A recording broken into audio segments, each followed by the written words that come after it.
All right, everyone, welcome back. If you're watching this whole series, I really appreciate you taking that much time.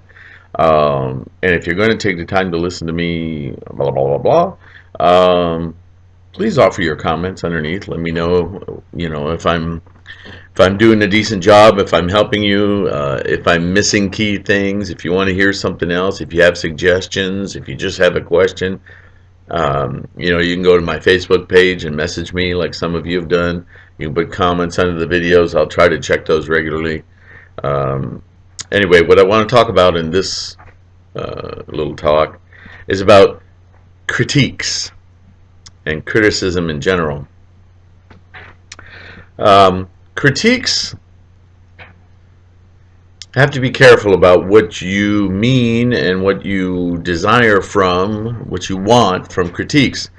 Um, Critiques are different. If you're in school, you'll probably at some point have an assignment that the teacher gave everyone lined up on the wall, and everyone will get to comment on everyone's piece. And it's a student environment, so a lot of people are not comfortable talking about other people's work because they're not comfortable or confident in their own, so they don't want anyone picking them apart. Um, of course, you're in academia, so most of the criticism is going to be about how did you use the color? Is it sloppy? Is it tight? Is it consistent? Nah, nah, nah, nah. That kind of criticism can be helpful if you're open to it, but you always have to understand that critiques come from other points of view. So if you're just starting out, or if you're a young artist, critiques can be really tough because you're still trying to figure out who you are. And so when people say things, you're not sure whether you should say, well, they don't understand what I'm trying to do, or it doesn't matter that they don't understand what I'm trying to do. I suck, or gosh, I got to give that up because I don't, blah, blah, blah. A lot of identity crisis with critiques. So I think it's important to develop the ability to walk away from your work an afternoon, an hour, a day, a week, whatever it takes, and then walk back in and look at it like you're somebody else. We're not all schizophrenic, so that may be more difficult to do. As I've gotten older, it's gotten easier for me to back up, look at my own work, and think.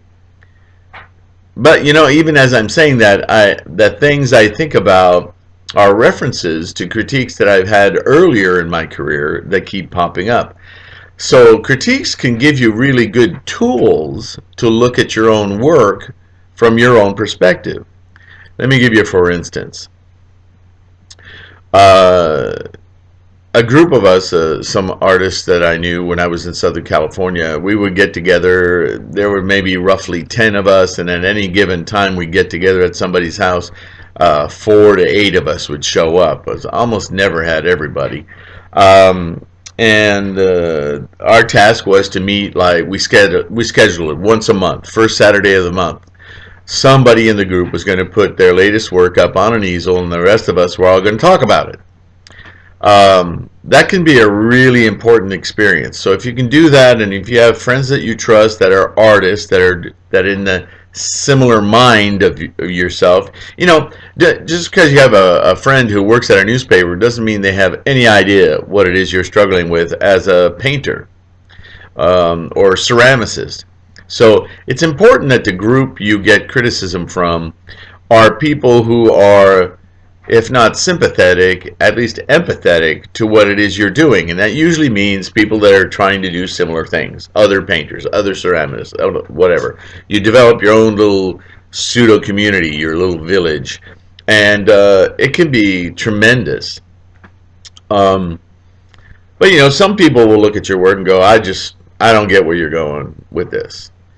Well, I'm sorry, but that's useless criticism, because that just means you're not willing to invest of yourself in the work. And when you look at work, you have to just look at it like you just did it, and then try to figure it out. I'll give you an example of criticism that works. Somebody commented one time on a large figurative piece that I was working on that they loved the color combinations I was using, but that it was uneven. What do you mean uneven? When you looked at the foot or the feet of the nude, those colors weren't present, so it's almost like the feet didn't belong to the body. Boy, you know what? That's the kind of thing that as you're wrapped up in your own work, you might not notice. Or if you notice it, you might think, well, that works. I like it that way. But then when you hear it in the context of somebody else who is of like mind, in this particular case, this was an artist that I respected, which is always a good idea. Surround yourself with people that are better than you. Whatever that is, you know what I mean. People you look up to. Anyway, so I had to take what he said for its merits, and I thought, damn, now I see it. Now I can't not see it anymore. And from then on, part of my own self-criticism was, is it even? Does it work? If I have a color section and a grayscale section, is it obvious that they're that way for a reason? Or am I just being lazy? Do I need to bring that into that other area? That was an incredibly useful critique, and I use it to this day. That was many years ago. So I say that not only as critique that you should be looking for from others, but also when you offer a critique, look at work that way. Not necessarily from an academic, how do you do it well kind of point of view, but where as a sensibility as a painter, do you find that your eye is like saying, that doesn't work for me? That's really valuable because we're all visual image makers. And if somebody can honestly, without malice, tell me this is the part that's not working for me, I really like this part, well, I'm free then to hear that and go, well, that's what I like about it. So, but my mind may change over time. So just having heard it and looking at my own work differently from other perspectives can be very helpful. It's a very humbling experience, so you have to be ready for it. And you don't want to hang out with people that are just going to criticize you instead of the work. So critiques, there's work on both sides of the fence. You as an artist have to be ready to hear some things, and you also need to be able to discern what's useful information and what's crap.